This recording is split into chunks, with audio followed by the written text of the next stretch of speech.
Ini adalah Toyota Yaris Cross serba baru. Ada varian petrol dan hybrid. Masih kongsikan 5 kelebihan dan 5 kekurangan SUV ini.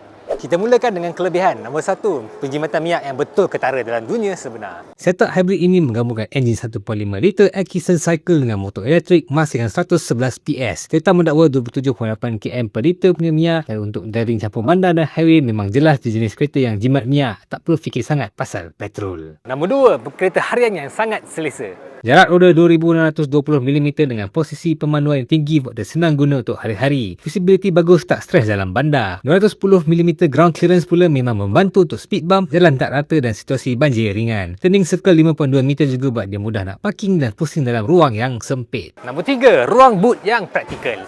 Ini yang ramai tak expect. Boot dia 465 liter, cuma beza 6 liter je dengan versi petrol. Tak rasa macam hybrid makan ruang pun. Lagi best ada ruang bawah lantai 200mm, boleh simpan barang tambahan. Nombor 4, sistem hybrid yang terbukti. Toyota dah jual lebih 30 juta hybrid di seluruh dunia, jadi ketahanan dia memang dah terbukti. Plus ada 8 tahun warranty hybrid, boleh extend sampai 10 tahun, so memang senang hati nak pakai lama-lama. Dan nombor 5, sistem keselamatan yang lengkap.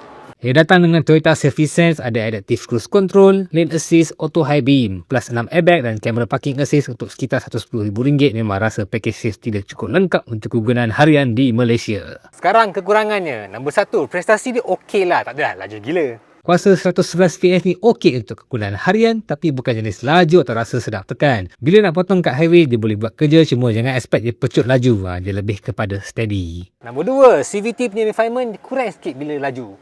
Kalau pandu santai memang senyap dan smooth, tapi bila tekan habis, CVT akan hold RPM tinggi, jadi bunyi enjin memang kedengaran dalam kabin. Normal untuk hybrid, tapi dia memang ada rasa drone sikit. Nombor 3, ride comfort sedikit terkesan sebab rim dia 18 inci. Besar. Rim 18 inci dengan tayar 21555 ni memang buat kereta nampak solid, tapi dekat jalan Malaysia ni korang boleh rasa sikit lah bump dan lubang kecil. Nombor 4, kabin ni macam-macam ada tapi taklah rasa premium sangat.